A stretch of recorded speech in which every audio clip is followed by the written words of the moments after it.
Hi, I'm Rahul. Today I'm going to discuss the poem On Killing a Tree summary. It is from Beehive book, class 9th. Guys, we are going to discuss this poem stanza wise.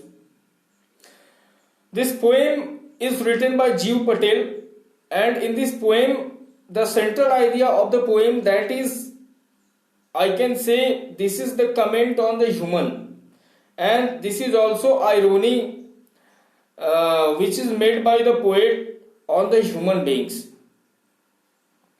So stanza 1 lines are: it takes much time to kill a tree, not a simple jab of the knife will do it. It has grown slowly, consuming the earth, rising out of it, feeding upon its crust, absorbing years of sunlight, air, water, and out of his leprous hide sprouting lips. Guys, the poet wants to tell that it is not easy to kill a tree, and with a only simple knife or with a simple hit to the tree we cannot kill it, because it has grown slowly, consuming the earth. क्यों? क्योंकि ये कैसे बड़ा हुआ, ये कैसे grown up हुआ है, तो ये स्लोली बड़ा हुआ है. और कैसे? तो स्लोली जो ग्रोथ के दौरान इसने क्या किया है कि बरसों, ईयर्स इसने एब्सॉर्ब किया है. क्या? सनलाइट, एयर, वाटर एंड ये सारी चीजें ये कहां से? इस अर्थ से एब्सॉर्ब किया है, और फिर तब जाकर के क्या किया है? धीरे धीरे इसका ग्रोथ हुआ है. तो this is not the very simple thing, this is not the very easy thing to kill a tree. अब we move to the second stanza of this poem. So the poet here he, यहां पे second stanza हम एक बार पढ़ते हैं. So hack and chop means cut, but this alone won't do it.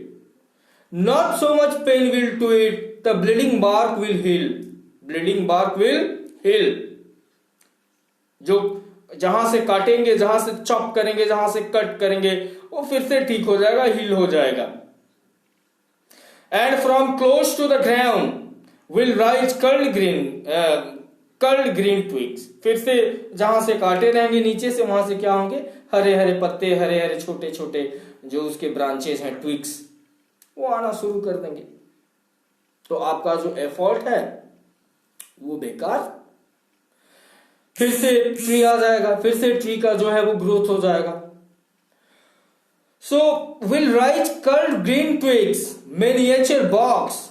अब धीरे धीरे छोटे छोटे बॉक्स भी आने लगेंगे उसमें, और फिर एक दिन क्या होगा? इट विल अगेन एक्सपेंड, वो फिर से बड़ा हो जाएगा, और जैसा पहले आपने काटा था, या it will again come to its former size. What was there in the past, again it will get its former size.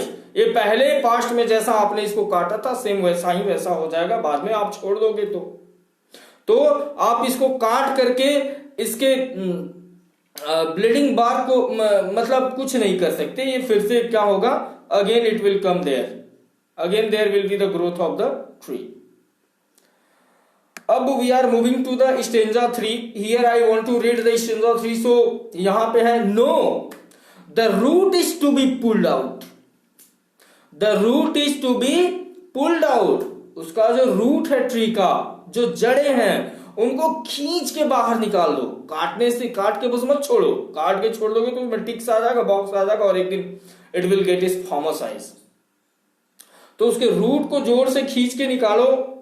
And it is to be robbed, उसको बांध करके रस्से में, और फिर टाई करके, और पुल डाउन, पूरा खींच के निकाल देना है, ताकि अंदर से पूरा वो उसका रूट क्या है? बाहर चला है.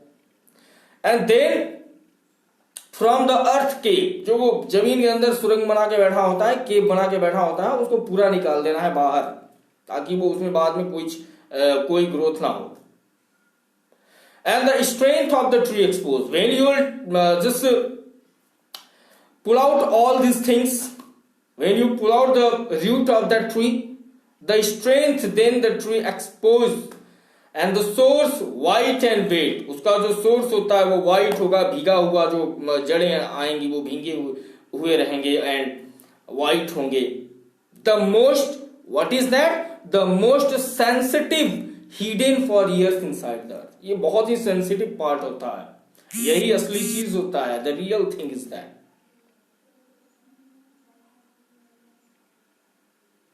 एंड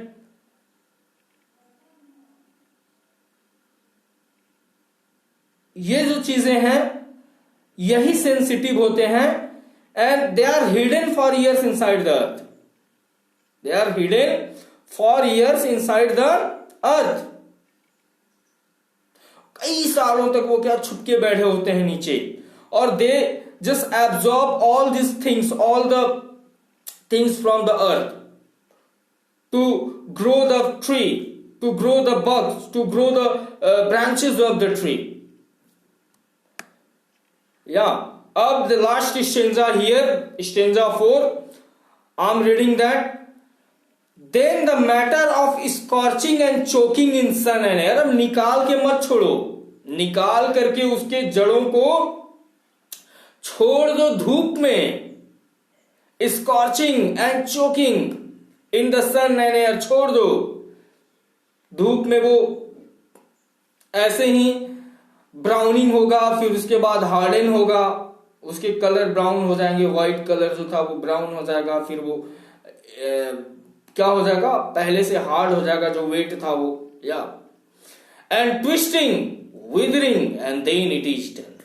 फिर वो अपने आप डिस्ट्रक्ट हो जाएगा, उसका जो एंड है वो फाइनली हो जाएगा धूप में रखने के बाद.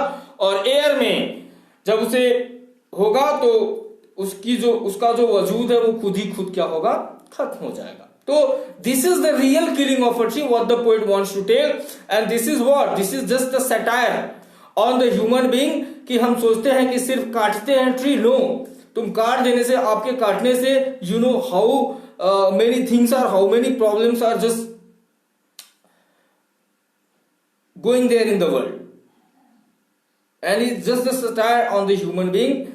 So here I have explained the summary of this chapter stanza wide. I hope that you have understood the chapter. If you have any problem regarding this chapter, you can put in the comment box.